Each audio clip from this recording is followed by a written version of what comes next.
Hello, hello. Welcome once again to another edition of Quoth Raven, Lewis Bright Raven. I'm your host, Lewis Bright Raven.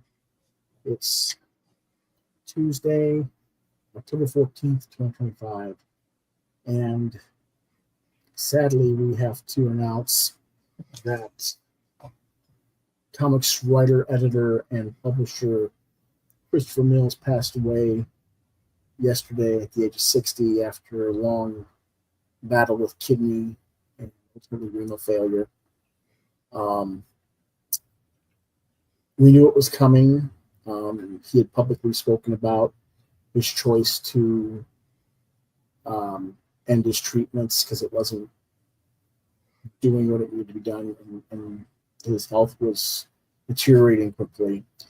I think people didn't realize how fast it was going to be once he stopped taking treatment. I knew because I had dealt with other people who had the same condition, so I knew it was coming, and it happened just about what I expected, unfortunately. But he did get to finish his last, I won't say his last comic, but the last comic he wanted to get done, I guess. And then we'll talk about that in a little bit. Yeah, it's been kind of a rough 24 hours or so since he passed away, and people have been talking about him. And so let me introduce my co-host, and it's Christopher Paul. And now, you didn't really get to know Christopher that much, unfortunately. No. Yeah, I wasn't aware of him. I had to do a little bit of research, so. Yeah, but that's okay. I'm going to just do a quick thing on him.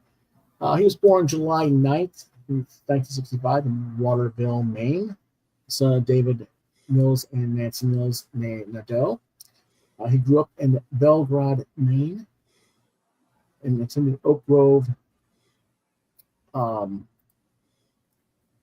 Coburn School in Vassalboro, Maine. He obtained his GED and then attended the Kubrick School of Comic and Graphic Art, and he would work various jobs in Maine until moving to Florida in the mid-1990s.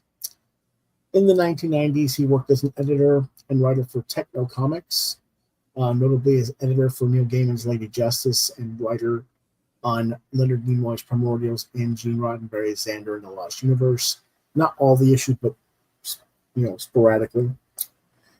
He also worked for Alpha Productions on Bloodthirst, The Nightfall Conspiracy as a writer, and other books. Notably, he worked for Moonstone on the Kolchak intellectual property. And he would also become a publisher, with him and his friend James Chambers publishing the Shadow House comic book line in the 90s, and his own label, Atomic Pulp Comics, publishing new stories of Golden Age characters such as the Black Owl, Space Hawk, and Rex Dexter of Mars, along with his own owned works such as Femme Noir, Grave Digger, and Perils on Planet X, all of which we'll be taking a look at shortly. Again, he did suffer from kidney and renal failure and battled that illness for quite some time. He had publicly announced his decision to stop treatment in a couple of weeks. And again, like I said, I knew it was going to be a very short period before he left us once and stopped taking the treatments, because I've been through that situation with others. He showed an amazing level of grace and self-awareness in his goodbye to his fans and friends on Facebook. And I know he would have liked to have given more had he been able to. But I'd say he gave us everything he could, finishing his last comic only days before departing, and actually apologizing to his creators publicly for not being able to finish the remainder of the series that he had started with them. He had a few more books that he would have liked to have done before he bowed out, but he just couldn't do it anymore physically. It was an apology that was most certainly was not necessary to anybody who understood the situation, cared, but that was the kind of person he was. While Chris and I never collaborated together, he was one of my favorite unsung heroes of the industry. I always felt like he was extremely and grossly underappreciated and overlooked by corporate click comics, shall we say. And he was never afforded the level of opportunity I thought he deserved as a writer. But as he said in his goodbye, he was very grateful for the work that he was able to produce and for the fans who supported it. And I seldom see creators in the market with such humility and appreciation for both his collaborators or his audiences as what Christopher expressed in the last few weeks towards everybody saying goodbye. So just a really class act gentleman. Chris was an atheist, and so we're not going to give any religious platitudes out of respect for his wishes. He has asked that you support or please consider donating to the Hero Initiative, which is a charitable organization that helps comics creators in financial need when they're in medical issues or other problems. More details can be found at their website at the address you see on screen, www.heroinitiative.org. That address is also linked in the description of this video below.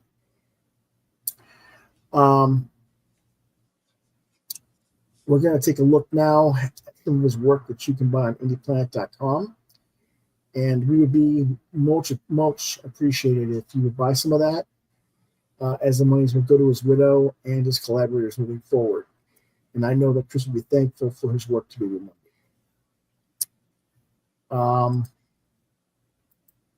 It's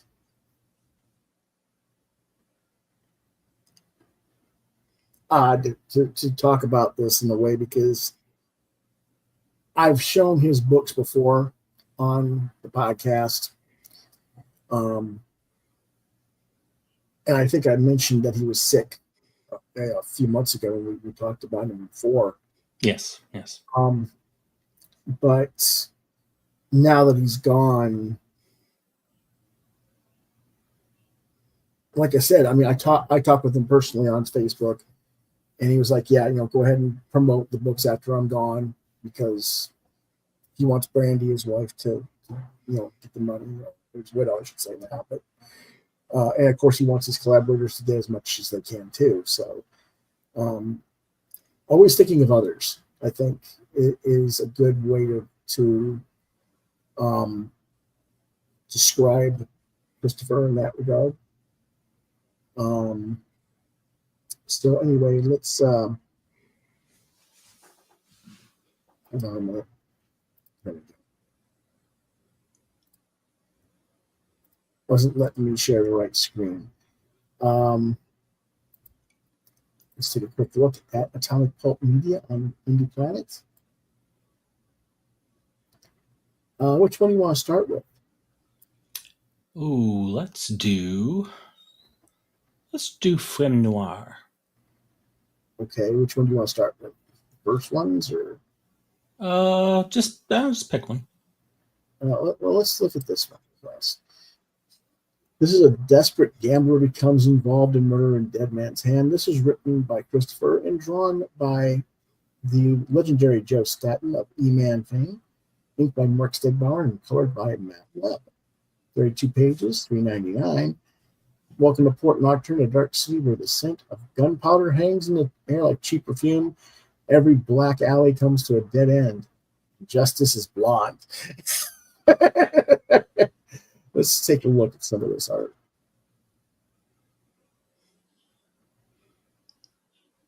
Very nice.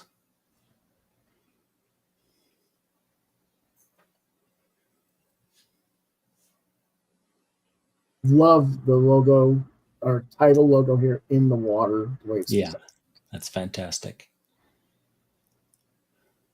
Great color scheme. Yep.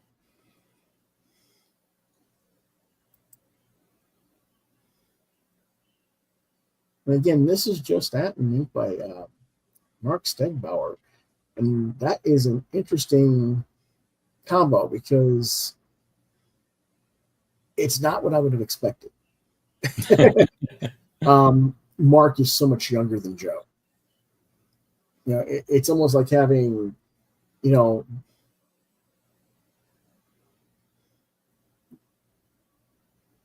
someone 20 years younger than you working on your work. Right. At least. And it's just, it's kind of odd that they were able to make that work, and they did. I mean, it works beautifully, actually. It's just really, it's a very unique style. Yeah. I love the heaviness of the blacks, and yet the colors by Webb are such that it still pulls things out. Mm-hmm.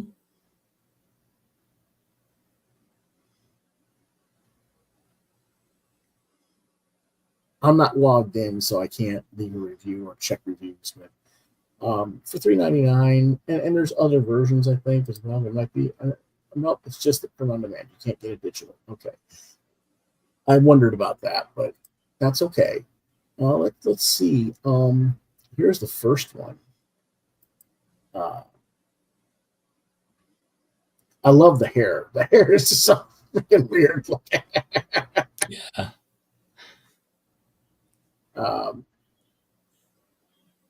Now there is a digital version of this. You can do a digital download of #1 for $1.99. With this is by Mills and Stanton, with Ottolini and Karcher. They don't really say who that is, so let's take a look at that anyway.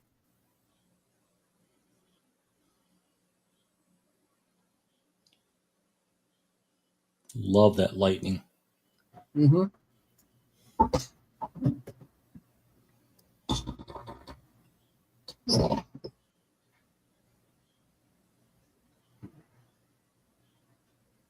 The Midnight Monster is here. Getting in trouble. Feeling frisky today. Ready to go? You gonna go?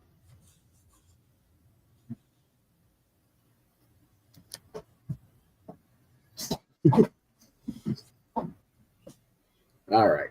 Of course, you can also, if you're a retailer, order 5 copies and get 25% off the book. It shows up at the discounts at the checkout. Let's take another look here.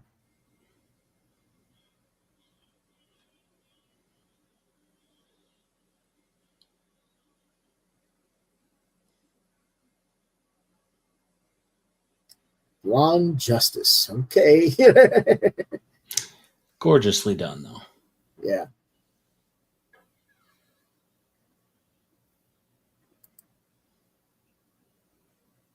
And he's like, I think I know who she is. Well, I've narrowed it down. It's one of these 3 women. I love that art style. That's fantastic. Yeah. So there's just a really cool thing there. Here's a variant cover by Brian Boland. Very nice.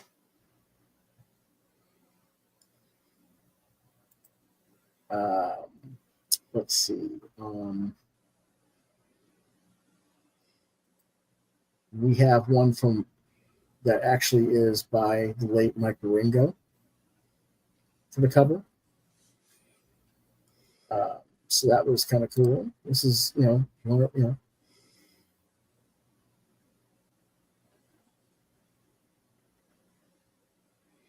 it just has that kind of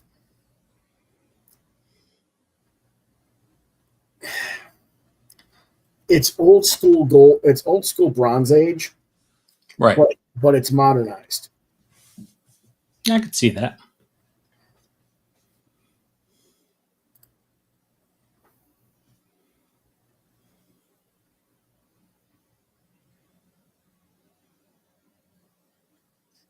The female version of Craven the Hunter. I was just thinking the same thing. But yeah, just some cool stuff. Yeah, very, very cool.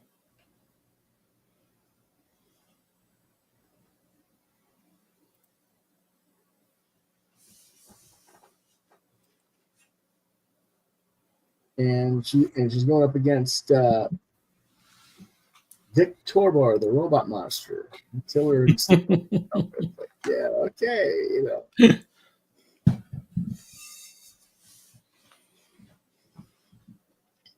Doesn't that look like a heck of a poster? That's a fantastic poster. It looks like a perfect movie poster type. Yeah, it does. Now, this is inked, I think, by Horacio Adelini instead of by Stegbauer. It's a little bit heavier than Mark's line, I think. Yeah, I can see that. The blacks are a little more and heavier. Yeah.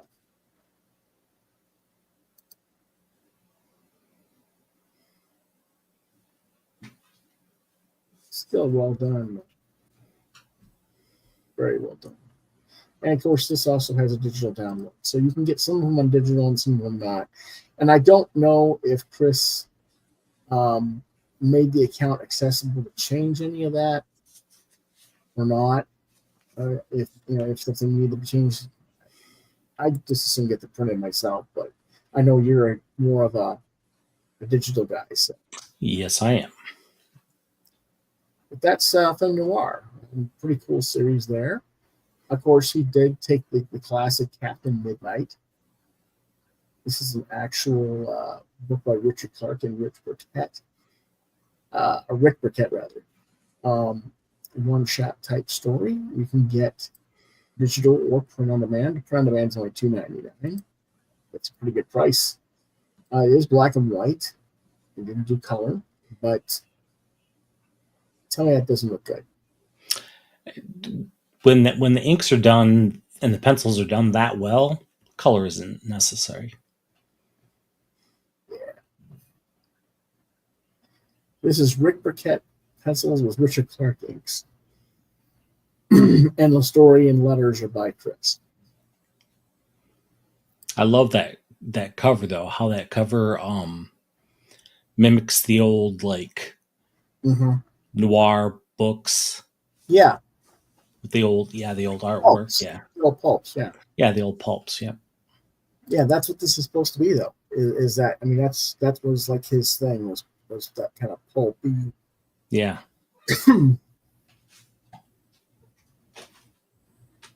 It's really well done.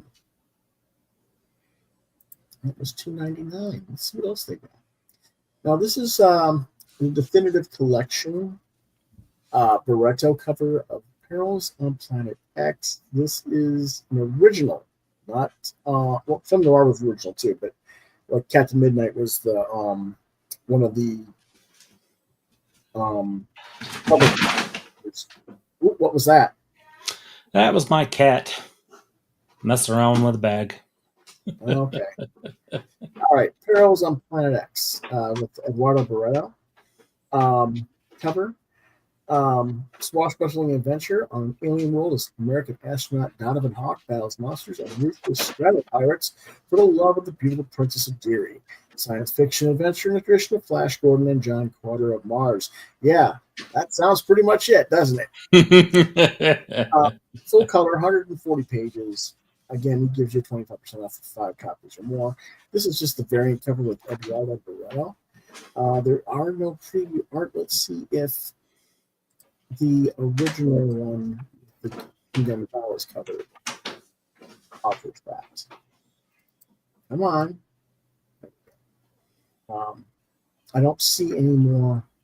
Okay, we'll have to go to see if we can go to some of the issues that we get. Let's go to one of the issues and see if there's anything. There it is. Here's some of the interior art.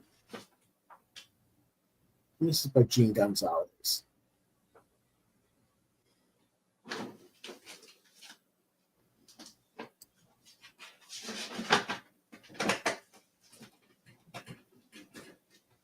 Very interesting style.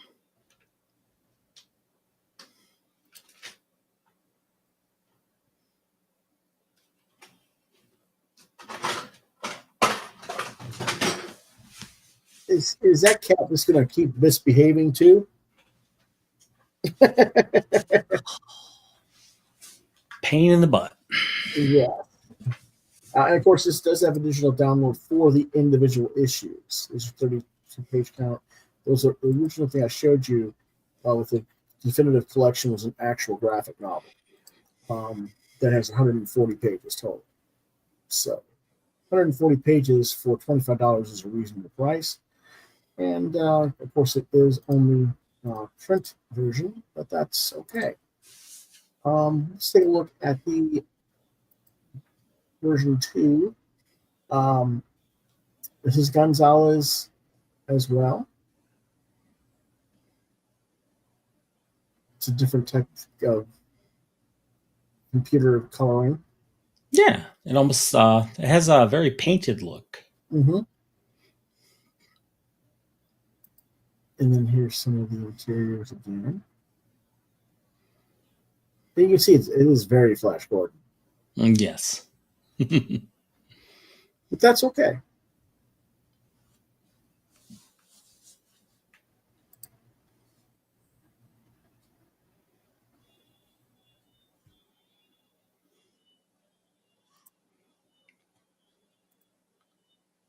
Let's see what else they have. All right. This is Savage Sagas, number 1. This is their 40-page multiple story thing called kind of like an anthology book featuring the mighty Crob. This is, in other words, the one that Conan always goes by Crob. This is who he's talking about, right? Mm-hmm. This features art by Rick Burkett, Neil Folks, and Matt Webb. And when the mighty Crom rescues a young girl from cat-like creatures, he finds himself caught up in ancient rituals, human sacrifice, and horror from the bowels of the earth in Temple of the Creeping Death, plus an action-packed tale of the Jungle Huntress. Let's see what we've got. Well, that certainly looks like a Conan book. It does. Very Conish. And this is based on a character created by Gardner E. Fox and John Giunta. And of course, I like the fact that this character, of course, is public domain, but just the fact that he acknowledges who the character creators are to let people who are buying this for the first time and don't know the character just, like the cover and don't know that this is a character that's been around forever, so to speak, and actually created it. Imagine what would happen if Marvel and DC had to do that on all their books. These characters came by that. But anyway, I just like that. And, just a really cool thing. Let's see if we can get this enlarged a little bit. No, not much. It's pretty much all you got. All right. Let's move back then. We got a cat person chasing the gypsy.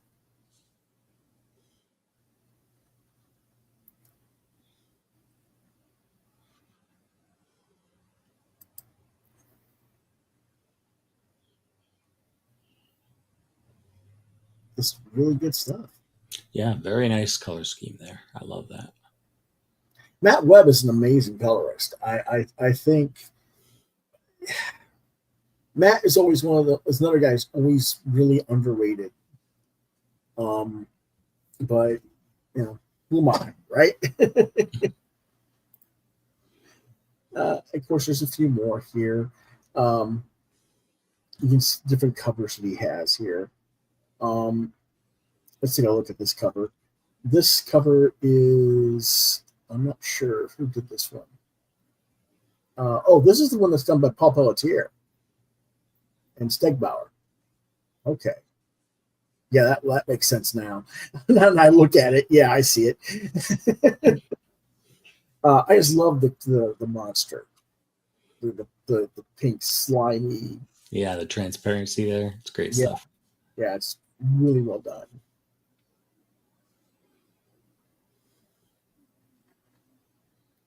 It's the same book. It's just different cover.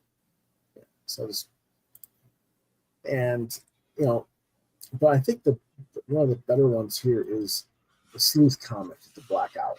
This is his Batman, because DC never wanted to hire him to write Batman, which was an absolute crime. Or his Owlman. Yeah, his Owlman, yeah. But no, this character is Black Owl, and he's been around for decades, and he's just rewriting that. And this has another Pelletier cover. It's interiors are by John Caprice, Rick Burkett, and Matt Webb. Just really beautiful art. Scream of the Silent Skull. Great title. Yep. And it's so well designed here. Mm-hmm. Caprice doing the pencils, inks by Rick Burkett. He's fighting a jester character here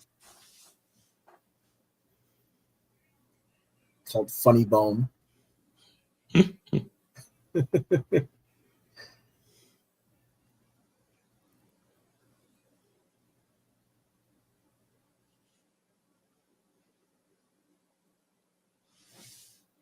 mean, this is so, Yeah, that panel layout is crazy. Yeah. But it follows. Mm-hmm. It does. Absolutely.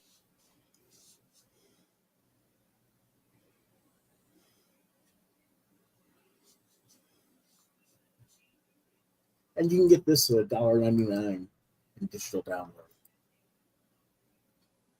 So it's like, or $5 print.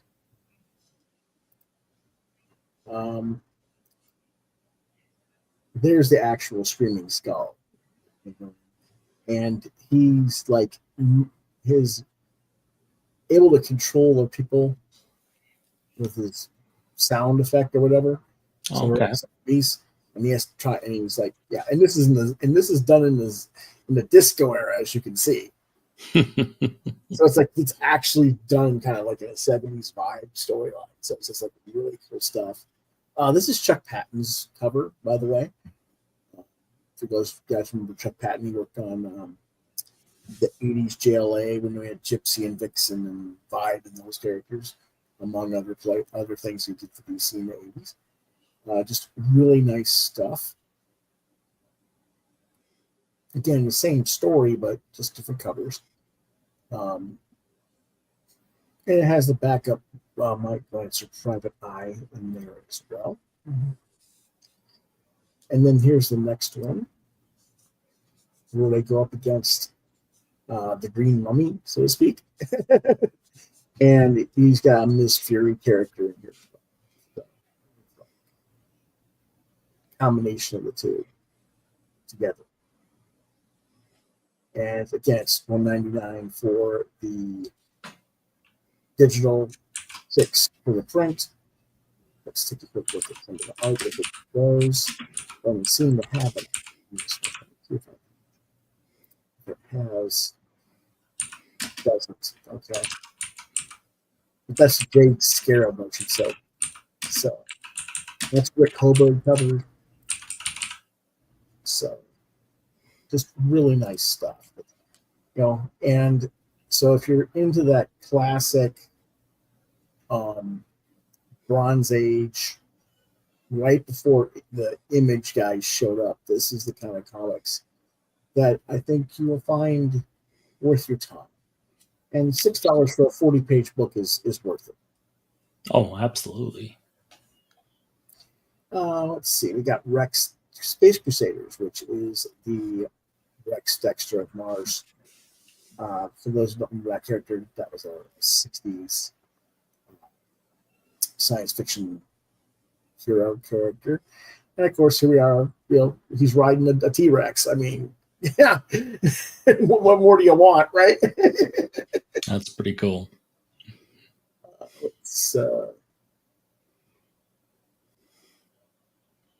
And of course, the character is created by Dick Briefer. And, this is drawn by Peter Grau. I don't you guys remember Peter's work for Valiant. But Peter worked on,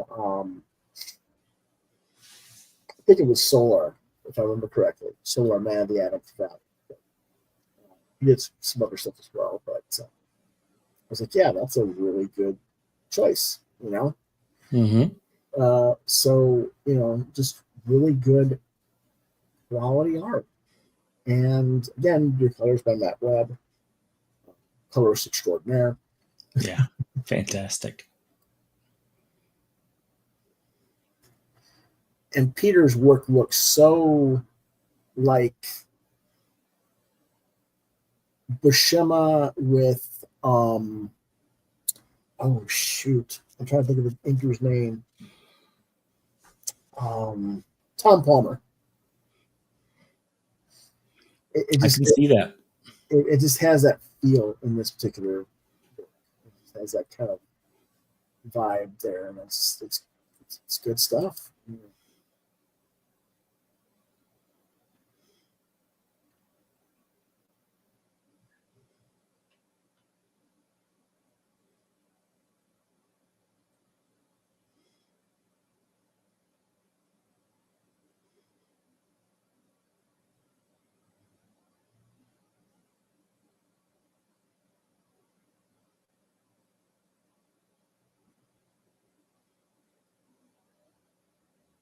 A strange alien spears a collision course with Earth, no extra Mars, and his companion Cindy can stop it. Just and it's just so Bronze Age, but it's worth it. I think so. Yeah, it's good stuff. Here's another cover. I'm not sure who did this one off the top of my head. It doesn't say on here, but it's also got the Lance Lewis Space Detective. If you know what that character is, that's another good one that's there. I'm thinking it's not Pelletier, I don't think, but maybe. But I wish he put that on. So, yeah, just really nice stuff. Here's issue number 2 with Space Hawk instead of Rex Dexter. And this has Nick Polico, and you guys know Nick because we've shown you Nick's art on Shudder, so you've got that as well.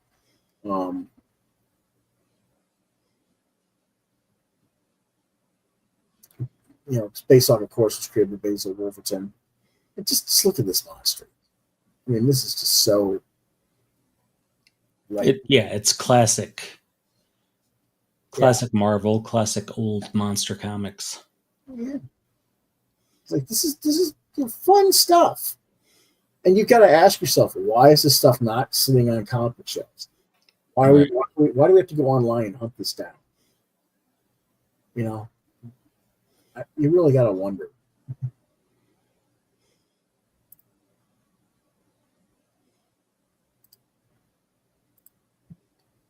So,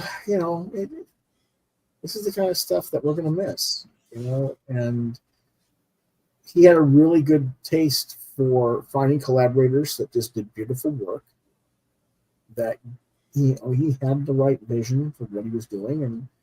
And, I wish we had more of this type of content out there for the younger generation that doesn't really, they're so used to seeing the same homogenized art styles and the same IP brands all the time that right. I would just love to see more of this kind of stuff on comic book store shows. And of course, we're like the Planet. Okay, so we've looked at most of these. I wish you had a little bit more to share. But these are the ones that you can get on Atomic Pulp Media through IndyPlanet.com. Now, if you want to go hunting down other content from Chris, my highest recommendation is the Kolchak stuff from Moonstone. And then if not that, then I would go American Mythology for Moonmaid and Carson of Venus. Those would be the ones I would say go track down. I'm surprised that Gravedigger wasn't. I didn't see Gravedigger. Wonder why. I think I know why. He did another series that was Critter On called Gravedigger that was supposed to go through Atomic Pulp. Let me see if I can find it.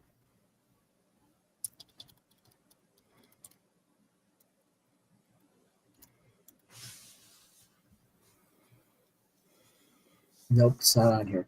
You probably couldn't run it on here. He originally did it through, I want to say he did it through Ape Entertainment, or I don't know if it was Ape Entertainment or a different publisher off the top of my head. But the publisher went bankrupt and kind of like, I don't know what the actual status was. If it was still, I know he got the rights back, but I don't know how long it took. So that might have been part of the problem there. But anyway, a lot of people fought that company. That's all I remember. Right. But anyway, yeah, you know, now that you've seen a little bit of just a taste of what he was doing as a publisher, what do you think of what kind of legacy do you think he should be remembered for? I think he had a very unique voice and a very unique product that he was putting out. Just some really good stuff, really good styles. I'd absolutely order his books. Yeah, I think that, you know, whereas, you know, I don't know. I just wish we had more of these type of guys. Right. In the mainstream, more so. And he's just one of the people that they're getting up there in years that we haven't seen at Marvel or DC who really should be there. And every time one of these guys goes and they never get their turn, I just feel like you're getting stabbed in the heart, you know?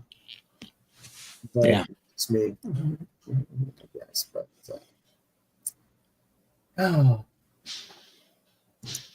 we're gonna miss him. We're gonna miss him a lot, and I just wish we had more people like him in editorial and publishing in the market right now. Okay, I think that's all we can really say for Chris right now. Again, please check out those books at IndyPlanet.com. Atomic Pulp Media is the company. And again, that link is in the description of the video below. But it is Tuesday, so we have to kind of like move forward. Chris would want us to move forward and help promote other people too, you know. So let's go ahead and get started with that. We're going to start with Bixby Grant, Fangs and Brimstone 1 through 3, A Supernatural Mystery. It has passed its goal. There's 300 backers with 33 hours to go. Bixby Grant, Hey, Private Lewis. Eye, Yeah. Fangs and Brimstone returns to I don't feel Kickstarter. well. Serving I'm gonna up bow out, supernatural okay? Noir, spiked with pulpy, Okay. two-fisted All right. detective action. I'll talk to you and a later. Taste for trouble.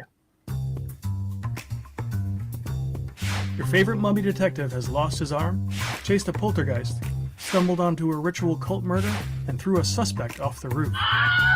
With Diego the Rockabilly Vampire in tow, Bix is on the lam, shaking down mystics and contacting the netherworld with the help of a 9-year-old witch.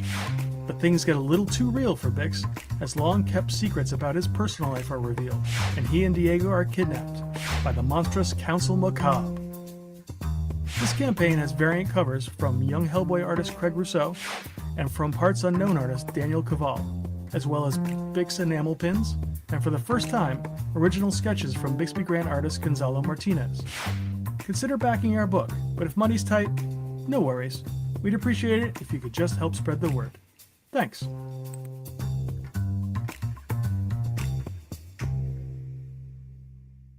again, they've already passed it. It's by Patrick Coyle.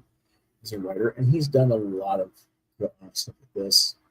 Lots of stretch goals are unlocked. You're going to get prints. You're going to get, what was the top thing here? He said something about the PDF of the original script. Okay. You can get a digital Indies bundle for $1, which gives you a whole bunch of different stuff. The Dancer, Drumsticks of Doom, Granite State Punk. Okay, yeah, these are pretty cool stuff if you're familiar with any of it. That's cool. Just different prints that you can get.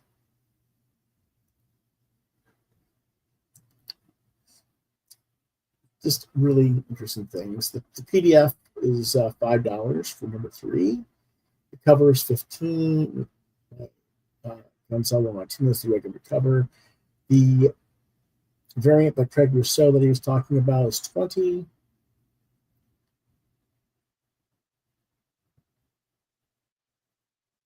And there's the variant by Daniel Caval.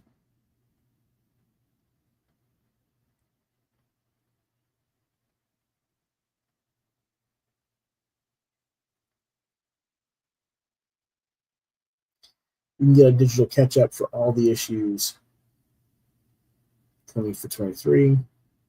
That gives you 6 different books. You get the comic book with an enamel pin. You can get all 3 covers. And you can get all 4 books in print for $60.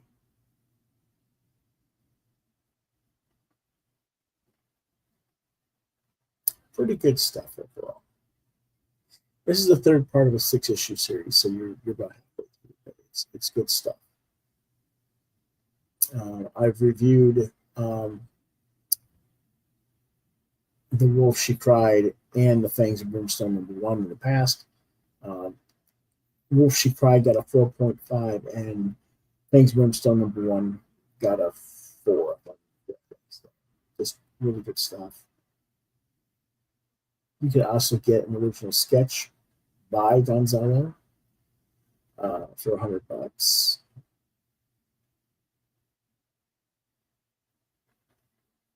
Just, cool stuff. Definitely worth your time.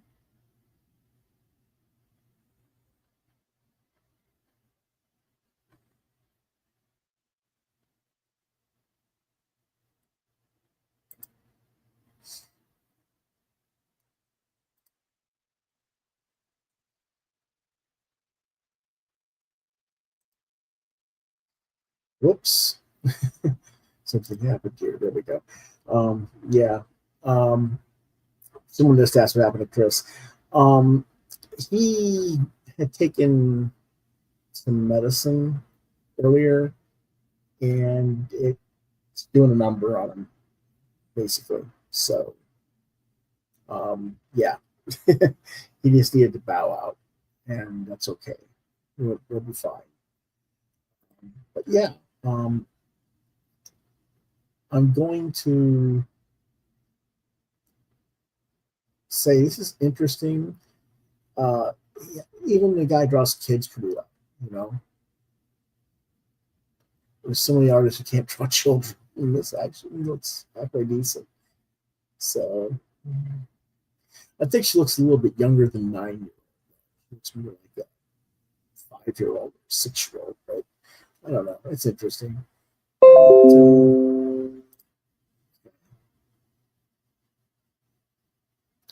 And then you get a backup story called Zombie Town as well. And that's got that kind of watercolory story where she's in the hazmat suit, walking past through zombie town to get to whatever's going on.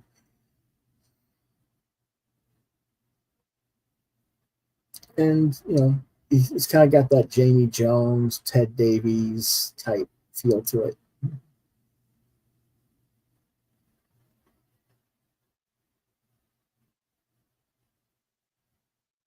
So definitely worth it. Check that out.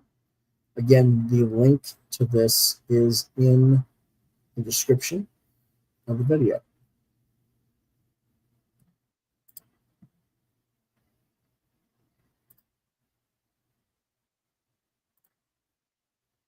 Whoops.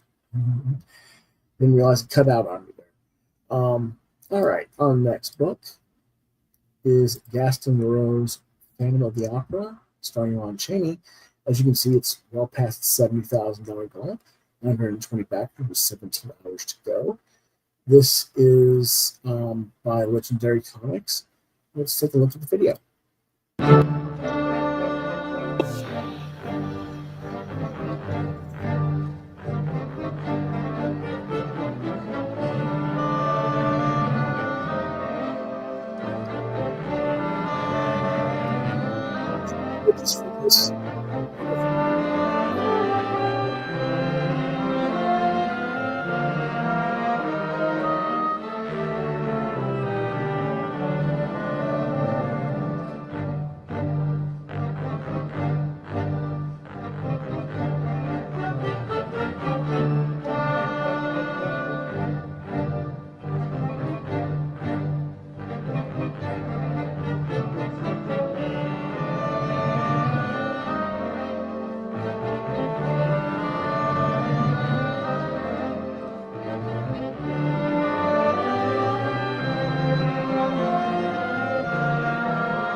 Now, there is like a whole box set type thing going on with this as well. I'm not going to go into the interview with his grandson.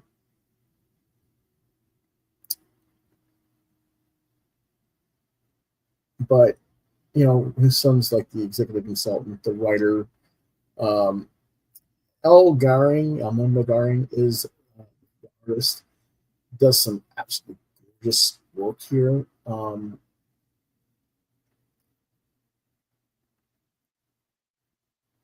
He's got that Frazetta and Wrightson look going on as well.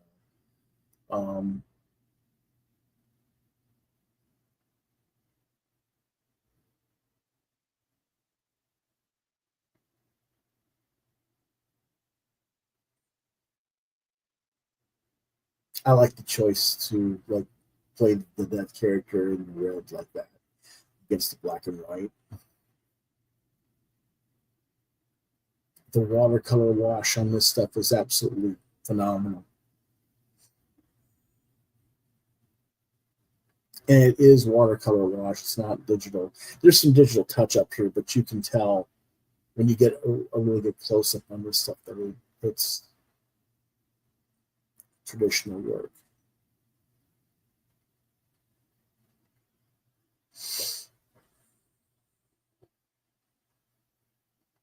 The digital bundle gets you $15 and a script of the original film from 1925, that is. The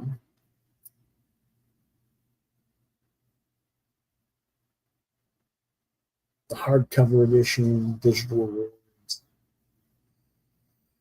You can also get the classic Frankenstein and Dracula with Bela Lugosi and Boris Karloff.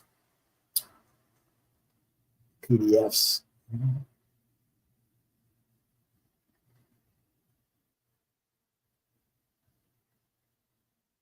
So there's a lot of cool stuff. Now this has an actual bookcase as you can see, it's got the violin bow, the violin imprint on the cover with stovepipe from the organ. It opens up. You see the violin bow again, and the book inside there. So.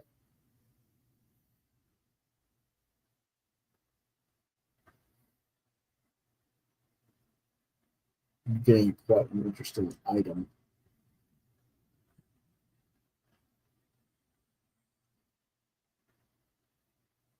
You get the original Phantom movie program as well, which is approximately 16 pages. So there's a lot of really cool stuff. Book plate signed. So there's just a lot of really cool stuff with this.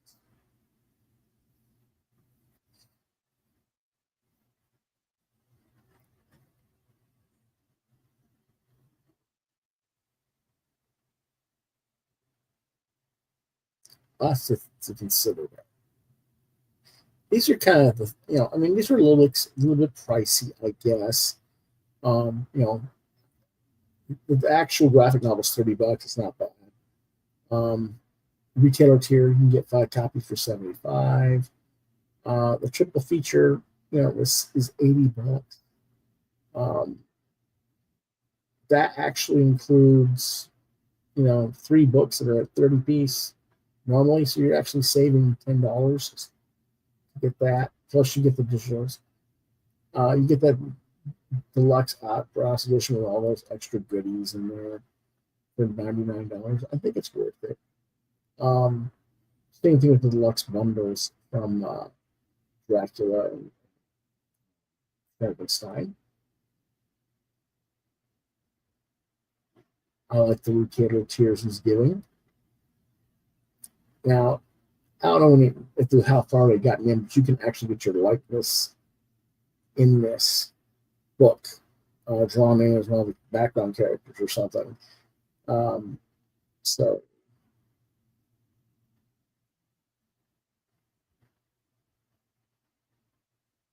who knows?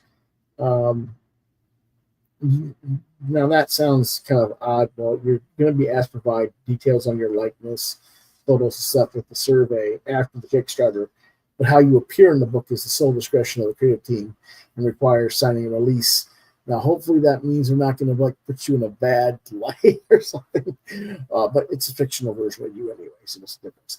But as long as they're not doing something really heinous, I guess. But let's see. And you can get an original commission, which, well, you can't because that's actually out. You're out of that one, but lots of cool stuff. There's 17 hours to go. I think that one is worth backing as well. Okay.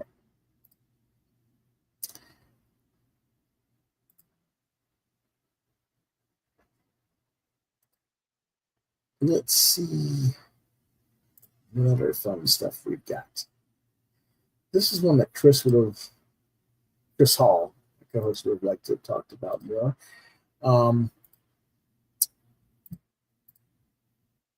And that is Macabre Valley #1 by Zack Quaintance, Texas grindhouse horror comic.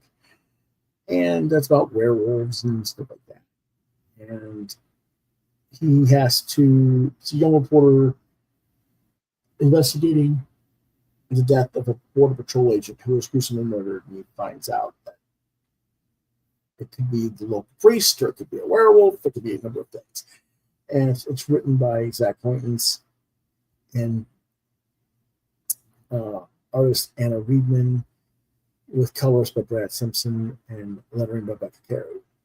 And it's just, this is an interesting cover and stuff like that. This appeared originally in Death of Comics, Case Volume 1, and this is the story of it. And so the book is already done, so you're not waiting on it. It should go to press immediately. So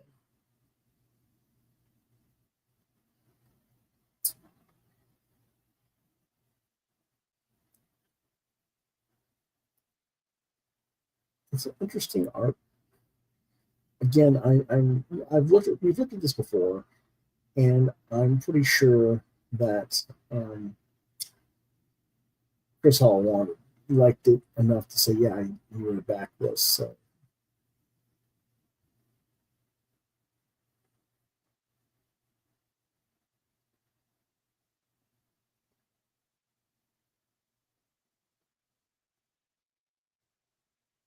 should be pretty cool.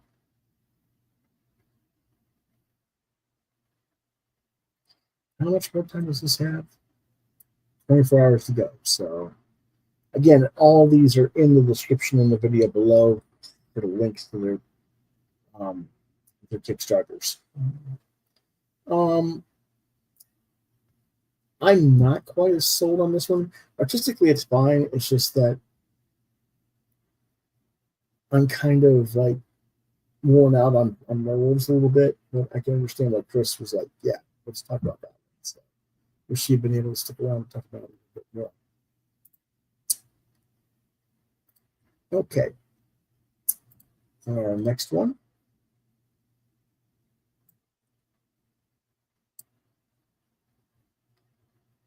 is Midnight Tiger, Evo #1. This is the new ongoing series from Ray Anthony Height and Friends.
Tiger Comics. Okay. If you haven't read the first graphic novel that came out a while ago, I reviewed that a while back and gave it a 3.5 or a 4. So I thought people might still be interested in this character.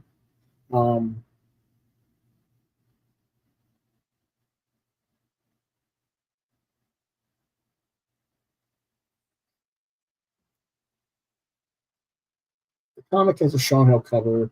It's a 40-page book. I don't know. The digital is $6. The double digital, both covers, is $10. The comic itself. Skateboarding queen of punk gang here. With goblins, gremlins, and ogres, and with Chupacabra as her lieutenant. It looks interesting, so it should be cool. Ray Anthony Height, who writes the story, of course, has worked on all this stuff. X-Men Group, Power, DC Power, I should say, Dr. Afro, Moon Girl, and Double Dinosaur. So there's just different things in there. And there'll be 3 backup stories as well. So lots of cool stuff there. It's interesting that they got a Monkey Man O'Brien movie going on, and if they just went to see or something. So there's just, variety of things.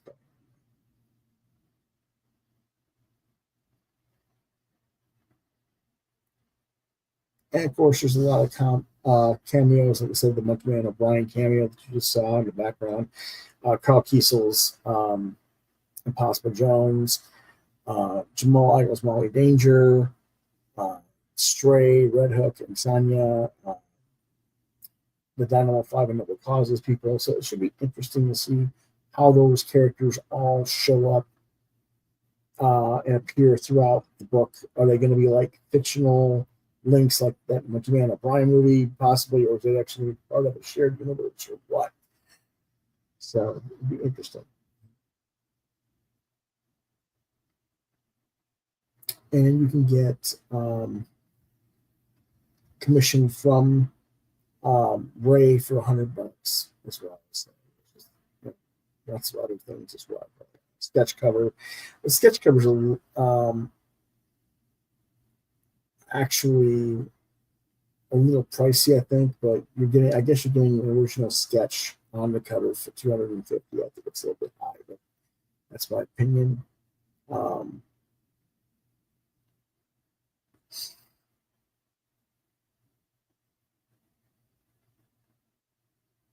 There's a lot of cool stuff. And you can also be in have a cameo in the cast as well. So there's a lot of stuff. Various sizes of commissions, black and white, full color, what board you want. So you get a recurring character for $500 a year. So just a lot of cool stuff going on. Or you can buy Ray Anthony Height doing a cover for your comic if you're doing your own comic. So lots of cool stuff there.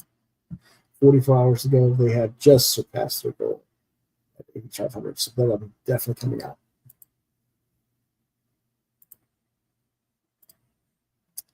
Okay. Let's see what else we have.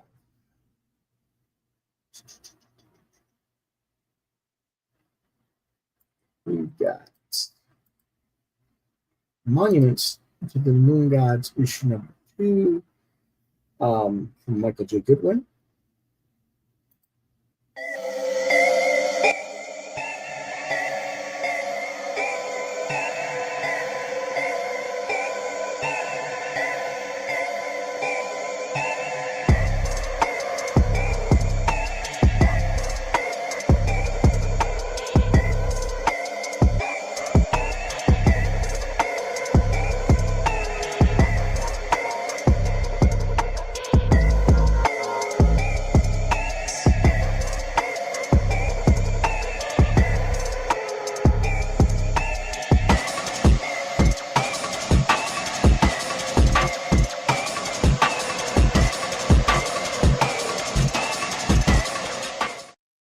This is a really quick Kickstarter. If it's already only got 13 hours left to go, and it only came out on the 1st, so it's a really fast turnaround.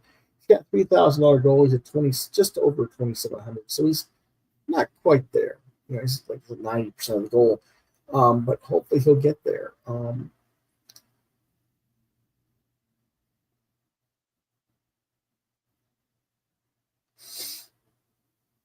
There's only the 2 of them surviving, and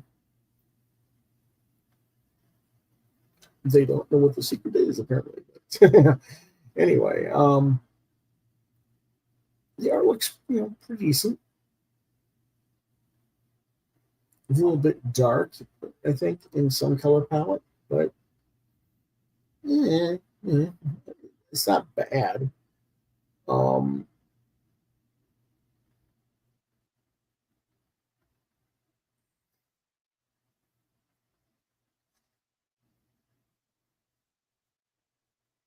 Digital copy costs $6.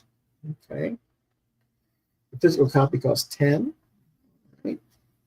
There's 2 different covers. All right.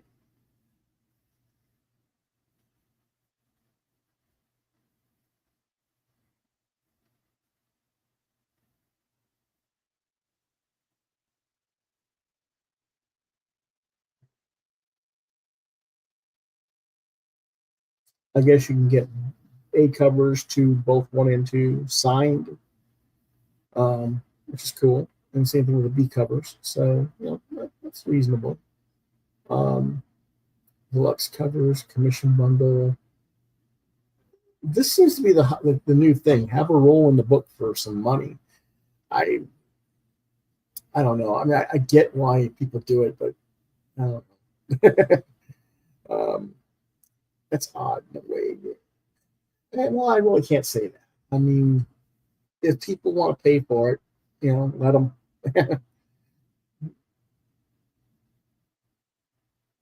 So, reasonable prices.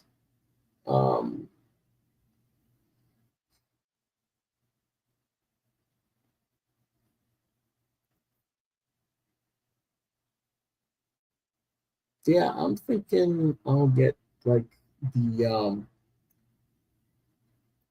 a physical copy of A and B, but of both 1 and 2 because I missed the first one. But other than that, yeah, I don't know, but we'll certainly look into that one.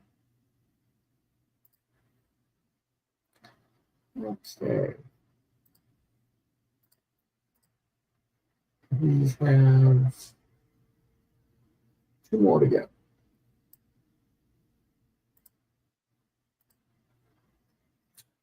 One is WesterNoir Tales, and this is an anthology type storyline by Dave West. And you're going to get multiple storylines by different artists as well. You'll get a Giverman card, a double-sided Mermaids card as well. So here's some of the interior art from the first story, Righteous Man, by Joe Campbell. Then Lure for a Monster by Mal Earl. Then Gary Crutchley. And Pedro Lopez. And just other people in general. So it's, we're getting different stuff here. Retribution is Gustavo Vargas. Some of the colors on these are a little dark. I do have a concern about what will happen when the files go to print, because print tends to redshift a little bit darker yet. So there's a little bit of concern in my opinion, but I'd have to see the difference between the files and what they was actually used to make these images, because they're not always the same.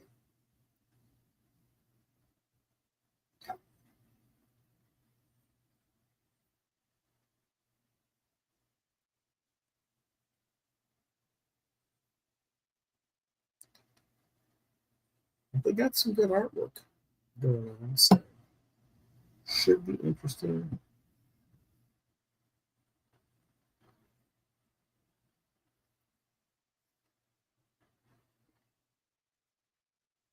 What does he want for this? Digital Drifter, okay. It's £5. Physical would be $27 in the US. Given how many different stories there seem to be going on, that's a pretty good deal. Complete Digital Drifter, get all volumes. Okay, still pretty good. Yeah, it's overall not bad. Not bad.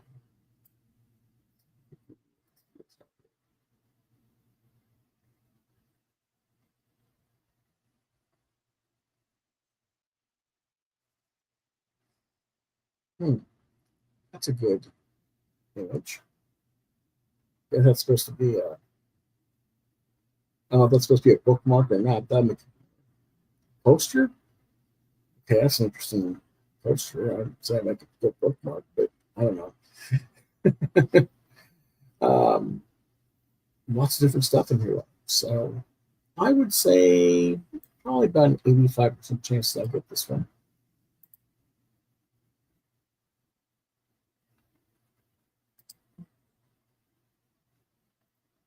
And lastly is White Ash. Volume 1, the Master Edition hardcover.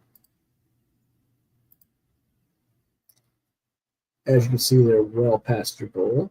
13 hours ago, almost a little over $6,600.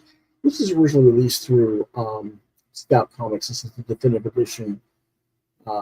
Outside of that, adding new material and produced.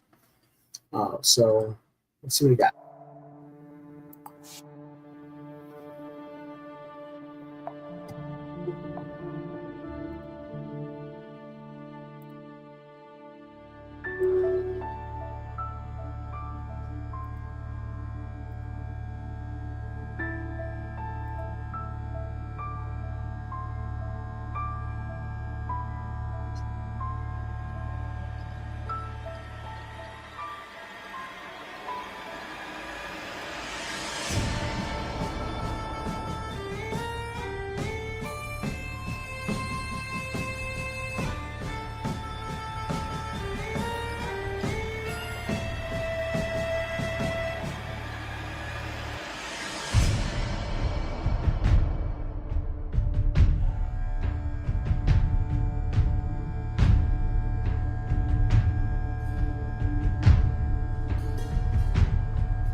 All right, that sounds interesting.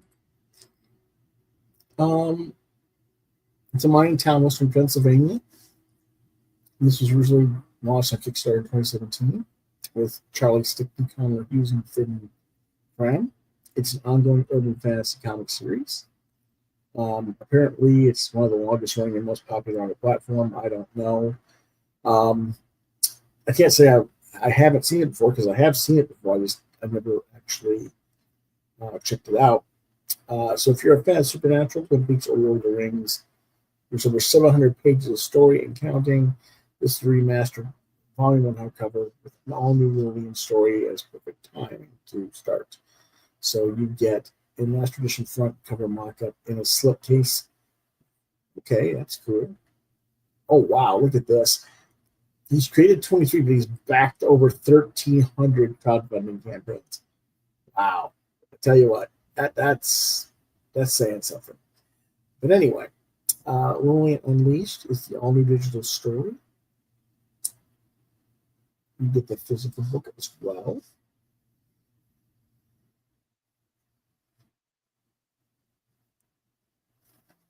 The volume 1 digital edition, just the slipcase.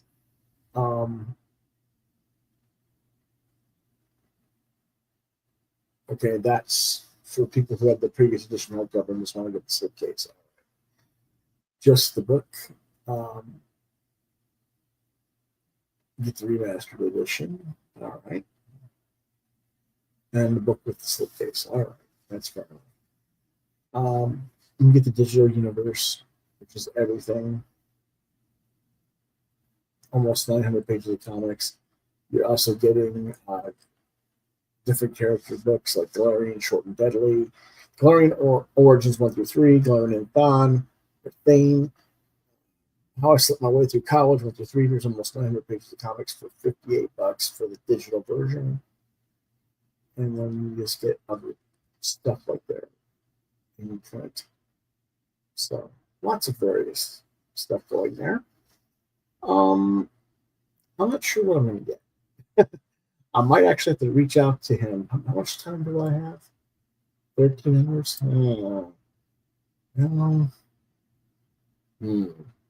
I have to reach out to Charlie and find out what would be the best to reach out and get on that. But we'll see. I'm not sold yet. I'm not, but I'll go into it. Okay.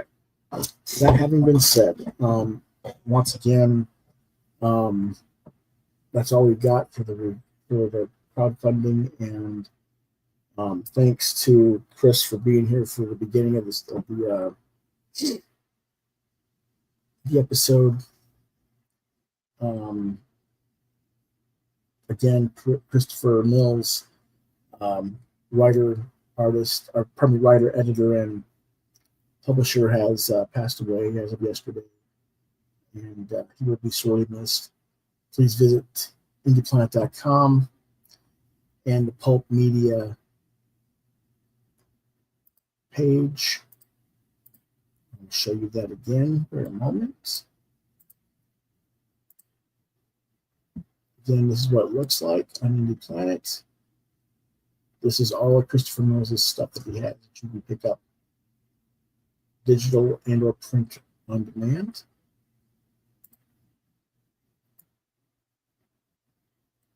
Cool stuff like Film Noir, Perils on Planet X, Savage Sagas with the Mighty Prom,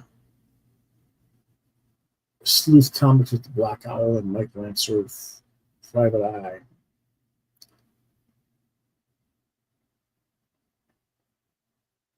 Space Crusaders with Rex Dexter and Space Hawk, and Lance Lewis, Space Detective,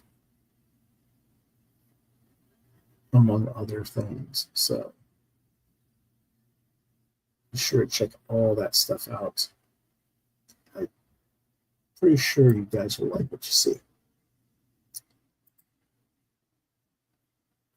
Now, Thursday we're going to have a regular show for reviews.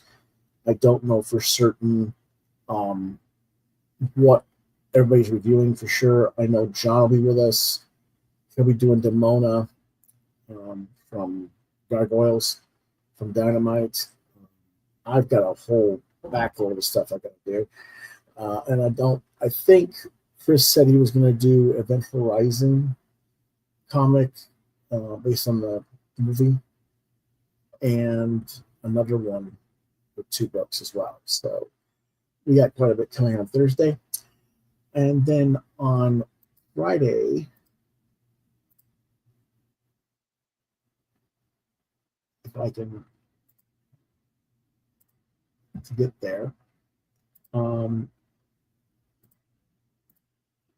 it was John's turn to talk about the movies for reviews, and it was his turn to pick, so we got a double feature. We're watching both the 1959 and the 1999 versions of the film House on Haunted Hill. Of course, the classic 59 film features Vincent Price, and the 99 version features Taye Diggs and Jeffrey Rush and others as well. So it'll be old school meets new school. Which one will we like better? Well, it ought to be interesting to see what people think. We'll find out on Friday. And that's all we got for you tonight. So thanks for watching. If you want to reach out to me on social media, Facebook, Lewis.BrightRaven, Twitter or X Muskrat channel at LewisBrightRave2. You can see more of my artwork at deviantart.com/BrightRaven. Been watching both Raven, Lewis BrightRaven exclusively on YouTube. If questions, comments, suggestions, BothRavenLBR72@gmail.com is the place to reach out to me. I'll get back to you. Try LewisBrightRaven@yahoo.com.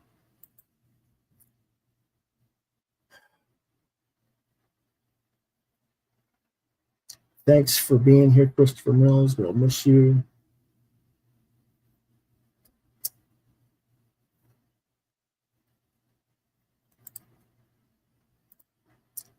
We'll see you next time.